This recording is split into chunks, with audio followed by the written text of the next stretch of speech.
arwah penuntut. Balas. Senja itu memulas langit jingga di atas desa kecil, seolah melukiskan keindahan yang akan segera berakhir. Di sana, di antara hamparan sawah hijau yang membentang luas, tumbuhlah cinta tulus antara dua jiwa yang tak terpisahkan, Mira dan Ardi.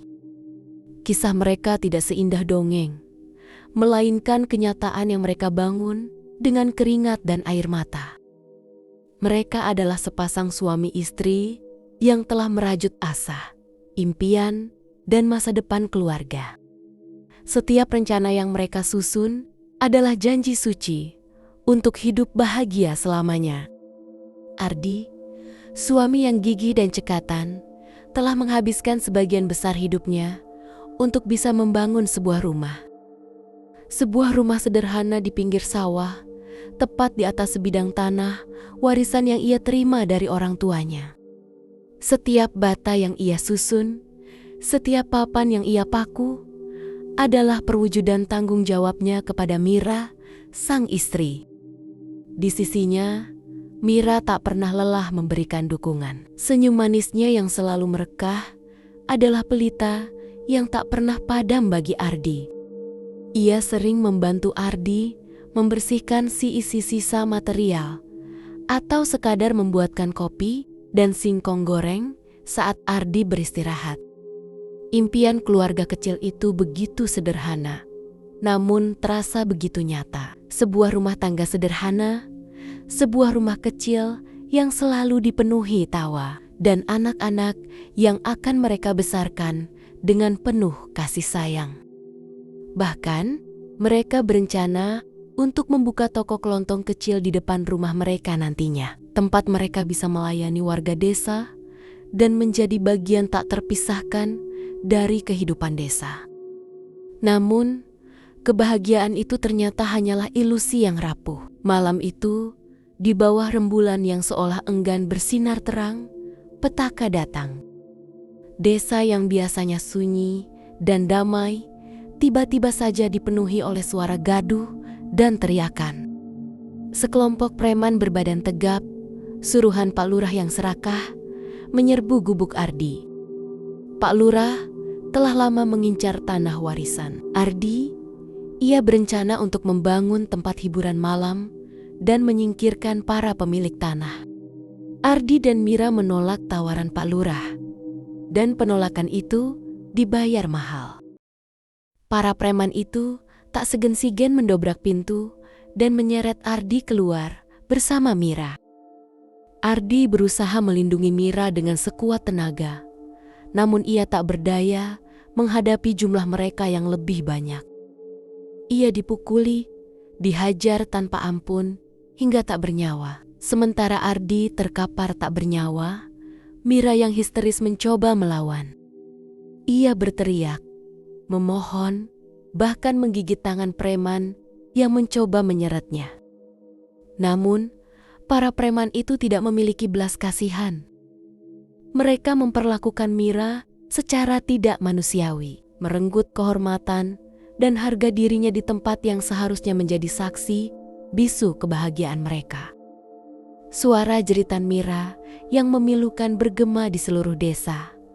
Namun tak ada yang berani keluar untuk menolong. Ketakutan akan kekuasaan Pak Lurah terlalu kuat.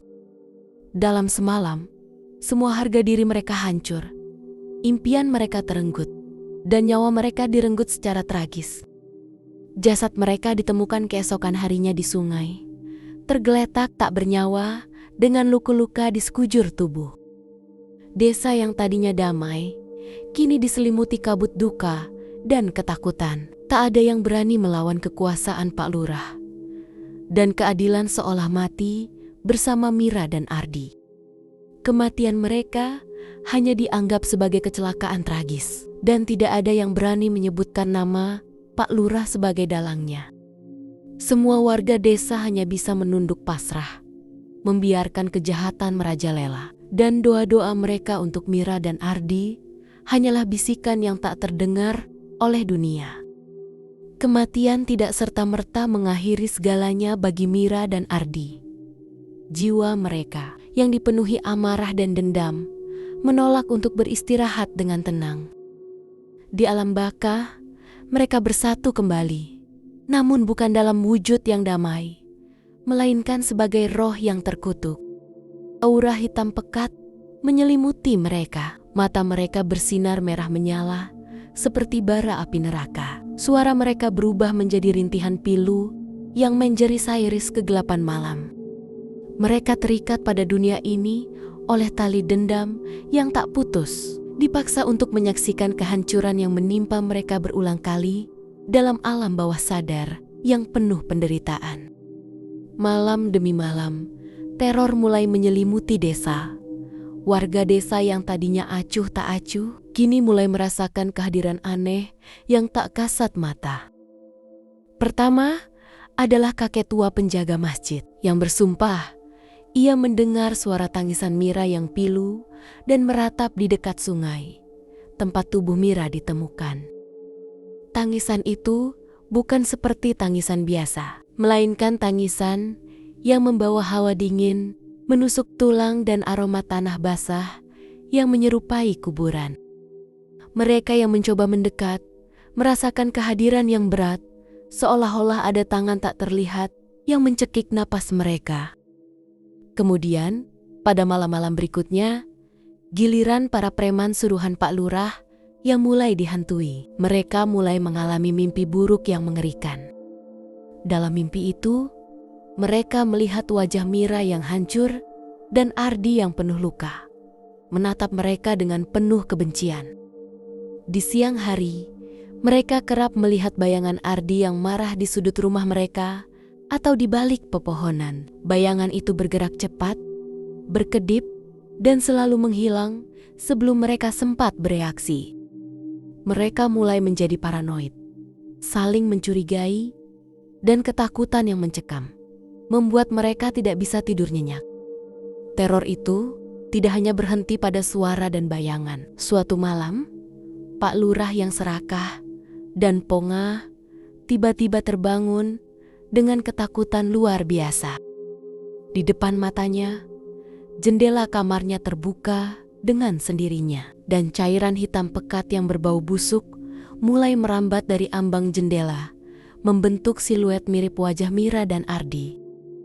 Cairan itu merayap naik ke dinding, meninggalkan jejak gosong dan kotor, sebelum akhirnya menguap begitu saja. Teriakan histeris Pak Lurah memecah kesunyian malam, membuat warga desa yang mendengarnya merinding ketakutan. Ketakutan itu kini menjadi makanan bagi roh Mira dan Ardi. Amarah mereka tumbuh semakin besar setiap kali mereka berhasil menakuti para pelakunya.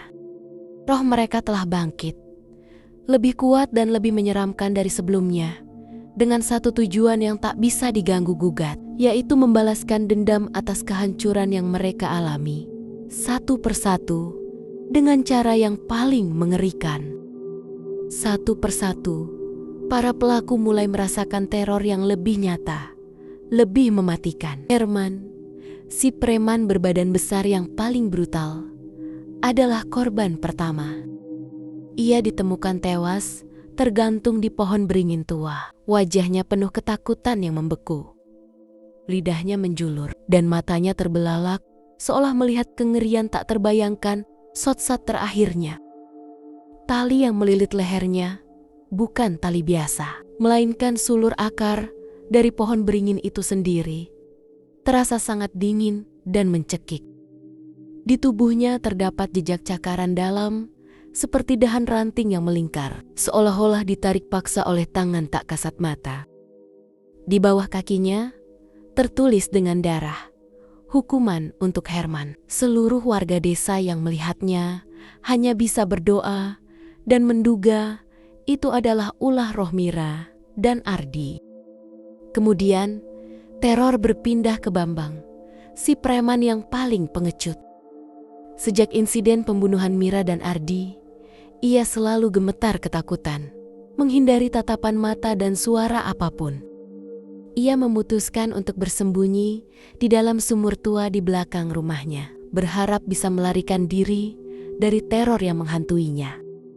Namun, pagi harinya, ia ditemukan tewas tenggelam. Anehnya, sumur itu tidak terlalu dalam, hanya sebatas dada orang dewasa. Warga menduga ia telah dicekik oleh tangan tak terlihat yang menariknya ke dalam air. Tubuhnya mengambang dengan wajah pucat dan mata terpejam, seolah-olah ia tidak bisa bernapas, padahal ia bisa saja berdiri dan bernapas. Tidak ada jejak perlawanan, hanya bekas kebiruan di lehernya, seperti bekas jari yang kuat menekan. Setelah Bambang, giliran Tono, preman yang dikenal, suka membakar rumah warga. Suatu malam, ia ditemukan terbakar hidup-hidup di gubuknya sendiri. Api yang anehnya tidak membakar gubuk secara keseluruhan, tetapi hanya membakar tubuhnya saja. Ia menjerit kesakitan, namun tidak ada yang berani menolongnya. Esok harinya, ia ditemukan dalam kondisi mengenaskan. Tubuhnya gosong dan hangus, sementara gubuknya hanya sedikit gosong di bagian pintu. Di sekeliling tubuhnya ditemukan sisa bunga melati yang layu, bunga kesukaan Mira. Puncak kengerian adalah saat teror mulai merambah ke Pak Lurah yang serakah dan kejam. Ia tidak bisa tidur nyenyak. Setiap malam ia mendengar bisikan Ardi dan Mira yang memanggil namanya. Ia melihat bayangan mereka di setiap sudut rumahnya dan merasakan kehadiran mereka di samping tempat tidurnya. Ketakutan itu menggerogoti jiwanya hingga ia menjadi gila. Ia mulai berbicara sendiri, berteriak-teriak, dan mengunci dirinya di dalam kantornya. Suatu malam, ia ditemukan tewas di kantornya. Wajahnya pucat pasi, matanya terbelalak, dan tubuhnya dingin, seolah-olah jantungnya berhenti karena ketakutan yang luar biasa. Di mejanya, ditemukan sebuah surat yang ditulis dengan darah. Tanggung jawabmu atas kehancuran kami. Kematianmu adalah akhir dari penderitaan kami. Kematian Pak Lurah menandai berakhirnya balas dendam roh Mira dan Ardi. Setelah semua pelaku tewas, desa menjadi sunyi. Tidak ada lagi teror, tidak ada lagi jeritan ketakutan. Roh Mira dan Ardi kini telah menyelesaikan balas dendam mereka. Namun, mereka menyadari bahwa tindakan balas dendam ini juga telah membawa kesedihan dan ketakutan yang mendalam bagi seluruh warga desa yang sebenarnya tidak bersalah. Suatu malam, seluruh warga desa bermimpi hal yang sama. Dalam mimpi itu, langit malam di atas desa terlihat bersih dari awan, dan cahaya bulan purnama menerangi seluruh penjuru. Tiba-tiba muncul bayangan tembus pandang Mira dan Ardi di tengah-tengah lapangan desa. Wajah mereka tidak lagi dipenuhi amarah, melainkan dengan raut wajah yang lebih tenang, namun tetap menyiratkan kesedihan yang mendalam. Ardi melangkah maju dan berbicara dengan suara yang lembut, namun terdengar jelas di telinga setiap orang yang bermimpi. Maafkan kami.